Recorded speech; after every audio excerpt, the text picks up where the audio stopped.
Hi, I'm here at the AGM with Costas Stephanou, who's the head of Financial Stability Analysis at the Financial Stability Board. Costas, thank you for joining us. It's good to be here, Stephen.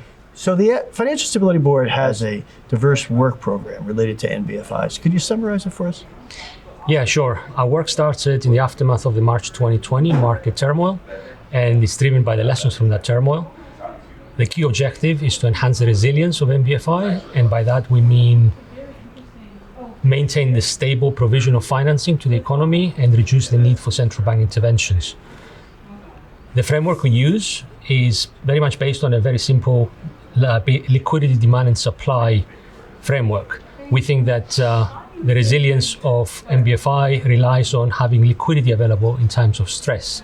And so we're trying to zoom in on the key elements or what we call the key amplifiers of liquidity stress. And on the liquidity demand side, these are entities and activities that may face stress in times of crisis. They include entities such as money market funds and open-ended funds that have liquidity mismatches.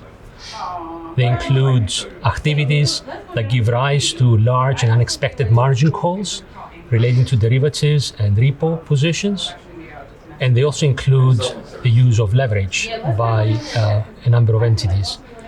And on the liquidity supply side, we're looking at the functioning of markets, market structure issues, and the role of dealers, and in particular, capacity constraints by dealers and whether they can be remediated in some way by changing the market structure. So I know that hidden leverage is a theme that runs throughout your NBFI work streams. Help us understand what hidden leverage is and where you see it manifested.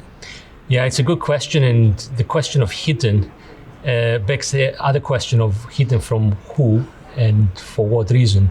So for us, hidden leverage is leverage that is not visible either by market participants or authorities, and it only becomes visible and needs to be acted upon in the event of large market movements, because it gets it triggers it. And typically that kind of leverage is synthetic, it's off balance sheet, and the market movements crystallize it, and then it becomes on balance sheet, and the relevant entities have to unwind trades or and deal with the consequences.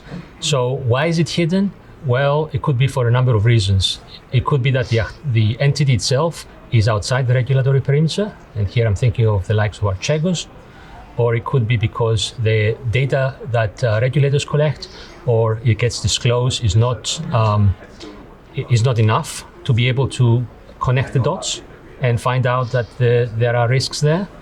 Or indeed, it could be because the data has already been collected but is not adequately used by the authorities. For example, in the case of trade repositories, and whether the use that authorities are making of that data is adequate and appropriate. Great, thank you, Costas Stephanou. Appreciate you being here with us at the ISDA AGM in Chicago. Thank you.